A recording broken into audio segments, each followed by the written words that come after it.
Most people think confidence means being seen, posting your life, sharing your moments, showing the world who you are. But the people with the strongest sense of self often do something very different. They stay quiet. No selfies, no constant updates, no digital performance. And strangely enough, that silence often reveals something powerful.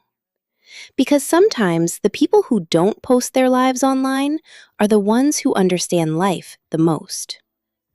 Once you understand the psychology behind this behavior, you'll start seeing social media very differently. You'll understand why some people feel pressure to post everything, while others feel completely free not to. And by the end of this video, you might even start protecting your own life a little more carefully. Because the real difference between these two types of people has nothing to do with popularity. It has everything to do with identity. So why do some people post and others don't? Let's think about this moment. You just had a great evening, maybe dinner with friends, maybe in a beautiful place. You take a photo, and just before posting it, something strange happens. There's this small hesitation, a quiet voice asking, "Why am I actually doing this?" Some people ignore that feeling and post it anyway, but others pause. They put the phone down, and suddenly, the moment becomes theirs again. The difference between those two reactions reveals something important, because social media didn't start as performance. In the early days of the internet, posting pictures was simple. You shared moments with friends and family. But over time, something changed. Likes became a form of currency. Attention became a reward. And slowly, posting stopped being expression and started becoming performance. Psychologists call this shift extrinsic motivation. Instead of sharing because we want to, we share because we want reactions. And that's where the pressure begins. At its core, the psychology of people who don't post their lives online is not about being antisocial. It's about internal validation. Most people measure their lives through other people's reactions, but some people measure their lives through their own experience. They don't need the moment to be witnessed for it to be meaningful, because for them, life isn't a stage, it's something you actually live. Have you ever missed an entire moment because you were busy filming or trying to find the perfect pose?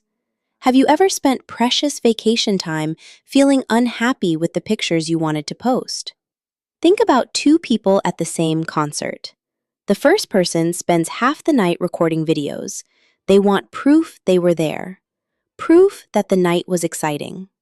The second person does something different. They put their phone away. They watch the stage. They feel the music. They absorb the atmosphere. Interestingly, the second person often remembers the moment more vividly. Psychologists sometimes call this the photographer's paradox. The more we focus on capturing the experience, the less we actually experience it. And people who rarely post online often understand this instinctively. They choose presence over proof. The following 4 principles will give you a deeper understanding of this behavior. And once you see them, you might start looking at your own social media habits very differently. Principle 1. Privacy over popularity. People who rarely post photos usually have a strong privacy orientation. This doesn't mean they're secretive. It means they value control over their inner world. Social media encourages us to turn life into public content. Birthdays, vacations, relationships. But some people simply prefer to keep parts of life sacred. They don't need their happiness to be publicly validated. Emma Stone is a great example of this mindset. She has consciously chosen to stay off social media because she values privacy and wants to stay grounded in real life rather than a digital persona. For her, not being constantly visible allows her to fully focus on her craft and maintain a clear sense of self. Kristen Stewart takes a similar approach. She avoids social media almost entirely, not because she's distant, but because she rejects the pressure to perform for an audience. She has spoken about wanting to live authentically, without turning her personal life into public content. Both of them show that sometimes the most powerful presence comes from a deliberate absence. While others measure their value through likes and comments, they rely on something quieter: self-validation. And ironically, that often reflects a deeper kind of confidence. Principle 2. Strong self-awareness. Another trait common among people who post less online is self-concept clarity. In simple terms, they know who they are. Their values are clear. Their goals are clear. Their identity doesn't depend on online reactions. This makes them far less vulnerable to comparison. Because one of the biggest psychological traps of social media is constant comparison. Someone is always richer, more attractive, more successful.